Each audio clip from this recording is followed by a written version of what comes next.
जन्म कुंडली का सबसे महत्वपूर्ण भाव है ये लग्न, अर्थात आप। लग्न यानी पूरी कुंडली का सब कुछ, हर भाव को समझा जा सकता है लग्न से। कोई व्यक्ति अपने जीवन काल में क्या करेगा, कैसा करेगा, निस्संदेह इसमें बाकी के भावों का भी समायोजन होता है। हर भाव से कहीं ना कहीं निर्णय लिया जाता है, लेकिन हर भाव मजबूत हो और लग्न कमजोर हो तो कुंडली कहीं ना कहीं कमजोर हो जाती है। अब मैंने बताया था कि कुंडली में लग्नपति शुभ भाव में हो, केंद्र त्रिकोण में हो तो यह शुभ फल प्रदायक है। अगर जन्म कुंडली में लग्न का स्वामी तृक भाव में चला जाए, 6वें 8वें 12वें में जाकर बैठ जाए, तब क्या हो, तो यह दुर्योग बन जाता है, अवयोग। अब इसके कारण होता क्या है कि जातक को जीवन काल में कहीं ना कहीं परेशानियों का सामना करना पड़ता है। तो अब एक सवाल यहां खड़ा हो जाता है कि क्या इस अवस्था में जातक की पूरी लाइफ संघर्ष में जाएगी? निस्संदेह, इसमें कोई डाउट नहीं है।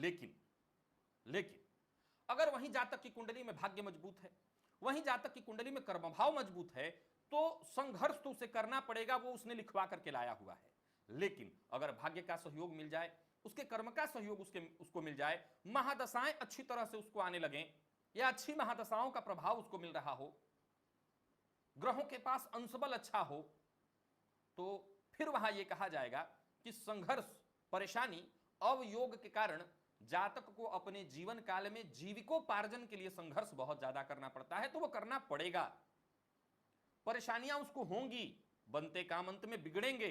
बहुत अच्छा करने के बावजूद उसको वो यश, वो क्रेडिट प्राप्त नहीं हो पाएगा जिसका वो हकदार है। तो ये समस्याएं आएंगी। इन समस्याओं से चाह कर भी जातक बाहर नहीं भाग सकता, लेकिन बाकी की स्थिति अगर मजबूत हो तो कहीं ना कहीं वो संघर्ष करके सफलता हासिल कर सकता है। अब जरा गौर करिए, अगर लग्न पर पापग्रह की दृष्टि हो तब क्या होगा? यहां तथ्य दो है। पहला, लग्न पर पापग्रह की दृष्टि के दो मायने निकल करके आते हैं। अगर लग्न मान लीजिए कुंभ है और शनि की दृष्टि है, लग्न मान लीजिए मकर है, लग्न मान लीजिए तुला है और शनिदेव की दृष्टि है, तो क्या ये लग्न को देख करके बुरा प्रभाव देंगे? तो जवाब है ना। पापक ग्रह अगर अपने घर को देख रहा है, यानी लग्न पापक ग्रह से संबंधित ही है और वो अपने घर को देख रहा है या उच्च राशि को देख रहा है, तो वहां नुकसान नहीं पहुंचाएगा। वरन वहां ये सूत्र लागू होगा, यो यो भावः स्वामी दृष्टो युतो वा तस्य भावस्य वृद्धि ही, उस भाव की वृद्धि होगी, नुकसान नहीं। लेकिन वहीं लग्न इससे इतर हो, मेष लग्न की कुंडली हो, कर्क लग्न की कुंडली हो, सिंह लग्न की कुंडली हो, वृश्चिक लग्न की कुंडली हो, धनु अथवा मीन लग्न की कुंडली हो और यहां पर शनिदेव की दृष्टि पड़ने लगे, राहु की दृष्टि लग्न पर पड़ जाए, तो शनिदेव की दृष्टि से प्रभाव थोड़ा अलग और राहु की दृष्टि से प्रभाव थोड़ा अलग होता है।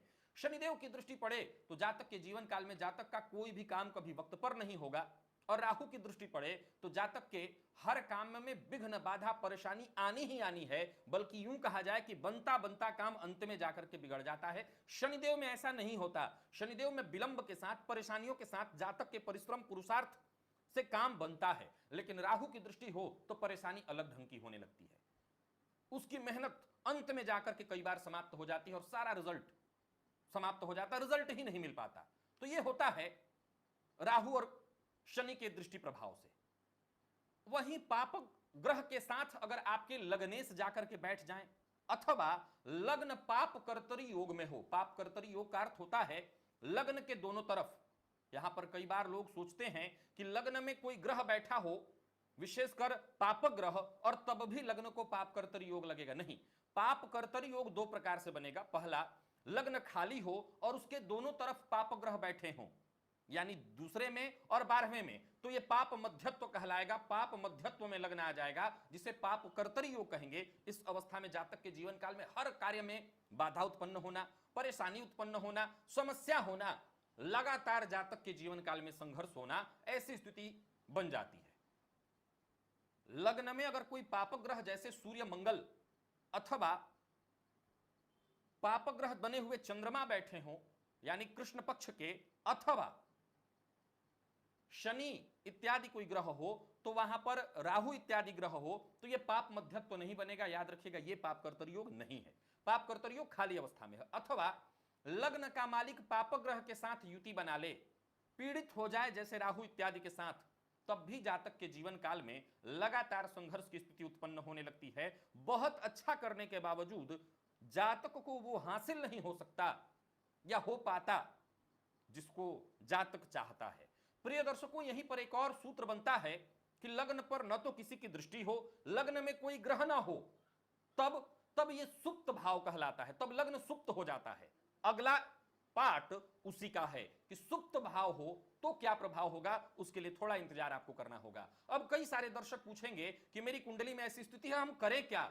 इस अवस्था में लग्नेश को बलवान करना, अपने इष्ट को बलवान करना, जो भी आपके इष्ट देवता है जिनमें आपकी श्रद्धा है उनकी आराधना करने से आपका लग्न बली हो जाएगा। आपका व्यक्तित्व, लग्न क्या यानी आपका व्यक्तित्व बली हो जाएगा। और ऐसे प्रत्येक व्यक्ति को सूर्य की विशेष आराधना करनी चाहिए। कुंडली कोई भी हो, नैसर्गिक बली है सूर्य, अगर वो बलवान होंगे तो भी कुंडली का लाभ आपको प्राप्त हो जाएगा। चलते हैं राशिफल की ओर, बात करेंगे